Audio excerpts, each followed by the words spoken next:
Russia Ukraine ఎన్నడూ గెలవలేదు. Ukraine తాజాగా రష్యాలోని 1000 చదరపు కిలోమీటర్ల భూభాగాన్ని తమ అదుపులోకి తీసుకుంది. రష్యా సేనలు తమ సొంత గడ్డ మీదే యుక్రెయిన్ సైన్యాలతో తలపడాల్సిన పరిస్థితి తలెత్తింది. ఏదన్నా రాష్ట్రాన్ని ఆక్రమించుకున్నా తిరిగి వారు స్వాధీనపరుచుకుంటారు. రష్యా ఉక్రెయిన్ని ఇంకా ఎన్ని రాష్ట్రాలు ఆక్రమించినా సరే తిరిగి వారు మళ్ళీ స్వాధీనపరుచుకుంటారు.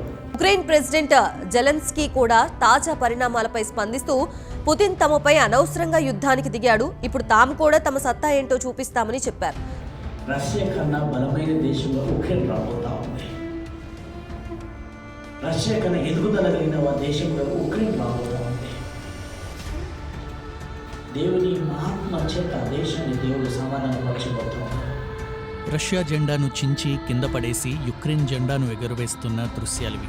శత్రుదాడుల కారణంగా ఒక జిల్లాలో ప్రజలను ఖాళీ చేయించాల్సి వచ్చిందన్నారు. వారం రోజుల కింద రష్యా భూభాగంలోకి దాదాపు 30 కిలోమీటర్ల వరకు చొచ్చుకు వెళ్లిన యుక్రెయిన్ సైన్యాలు పశ్చిమ రష్యాలోని కుర్స్క్ ప్రాంతంలో దాడులు కొనసాగిస్తున్నాయి.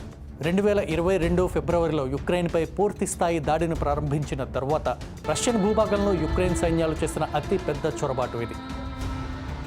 2024 సంవత్సరంలో ఉక్రెయిన్ విషయంలో గొప్ప సమాధానకరమైన మాట ఎదుగు దేశం వినబోతా ఉంది.